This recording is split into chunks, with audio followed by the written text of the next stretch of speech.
طبعا وهي حبايب قلبي الكبده بتاعتنا هيت معانا هي بعد ما سويناها مع بعض هي شفنا طريقتها. الكبده الاسكندراني هي على اصولها.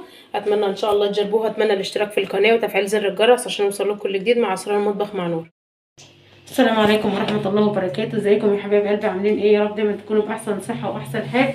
ان شاء الله هنعمل مع بعض النهارده الكبده الاسكندراني. شوف مقاديرنا مع بعض اهو. دي نص كيلو من الكبده. هنشوف البهار بتاعنا. معلقه من الكزبره، رشه من البهار المشكل، ربع معلقه صغيره من الفلفل الاسمر، رشه من القرفه، رشه من الجنزبيل، معلقه من البابريكا، معلقه صغيره من الكمون، ومعنا فصين توم مهروسين ناعم اهو. شوف هنعمل ايه مع بعض. هننزل بالبهار بتاعنا كلها اهوت على الكبده. طبعا الملح هنحطه في الاخر عشان اتحكم فيه. ومعنا اهوت التوم اهوت، معلقه كبيره من التوم المهروس اهوت، وعصير ليمونتين،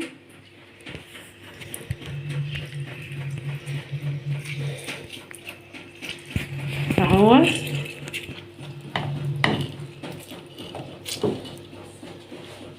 لو انت حابه مزازه الليمون وطعم الليمون يكون معاكي ممكن تضيفيه في الاخر قبل ما تطفي النار على طول، قبل ما تطفي النار بدقيقه. لو انت حباه يفضل مدي مزازه للكبده يكون ظاهر معاكي في طعم الكبده اهو. هنقلب البهارات بتاعتنا مع عصير الليمون مع الثوم المهروس اهوت.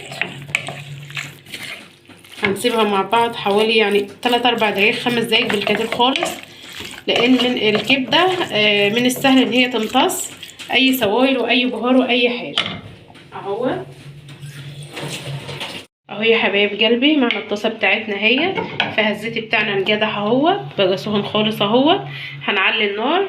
احنا عايزه انزل الكبده بتاعتي على نار عاليه اهو. سامعين الطاسه؟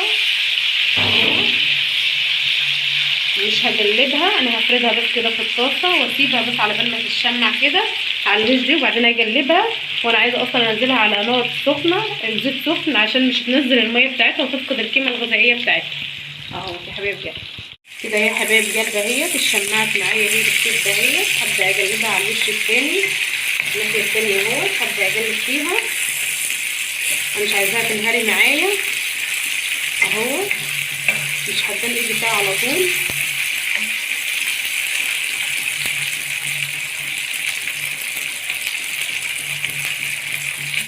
اهو يا حبايب قلبي.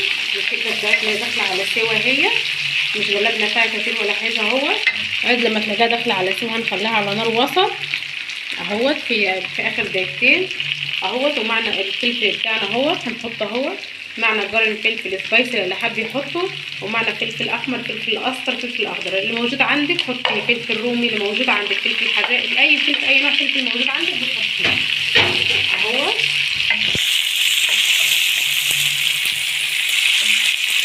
وبعد كده هبدا انزل بالملح بتاعنا اهوت، معلقه ملح هي. الملح دي بتبقى هتكمل فيه حسب الرغبه اهوت. كده النار بتاعتنا وسط اهوت. هبدا اهدي النار خالص في اخر دقيقه معايا اهو يا حبايب قلبي. خلاص كده وطيت عليها هي في اخر دقيقه من ساعه ما نزلت الفلفل اهي كده خلاص اهيت معانا كده استوت اهي.